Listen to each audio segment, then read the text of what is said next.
Bonjour à tous et bienvenue à l'ESP de Toulouse. Dans ce tutoriel, nous allons voir comment modifier le résumé de son cours.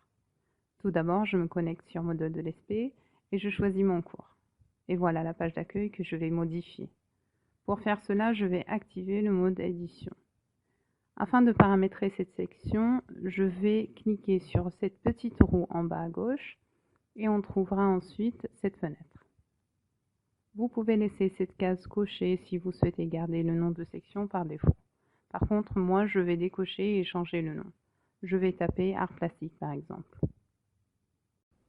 On va procéder maintenant à la mise en place d'une image ou d'un texte.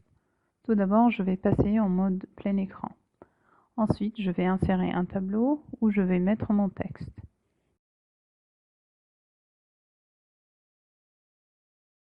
Ici, je veux qu'il y ait 2 colonnes et une ligne dans mon tableau.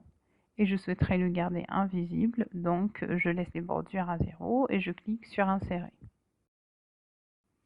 Là, je vais avoir un tout petit tableau en haut à gauche que je vais agrandir pour avoir à peu près la même taille de l'ancien tableau.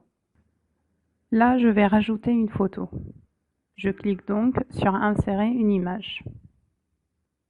Ici, on a la possibilité de parcourir l'image dans des fichiers disponibles, mais moi, je vais la chercher à partir de mon ordinateur.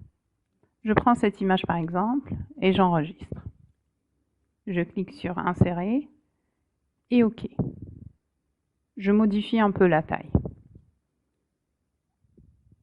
Ici, on va insérer le texte. Je vais faire copier-coller. Pour modifier le texte, je vais tout sélectionner et changer la police. Trébucher par exemple, et la taille aussi. Je veux changer la couleur du texte. Je prends le bleu par exemple.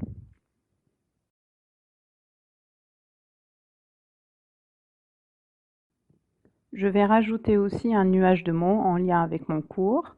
Et pour faire cela, on va passer par les mêmes étapes que pour insérer une image. C'est pas grave si l'image est trop grande, on pourra toujours modifier la taille.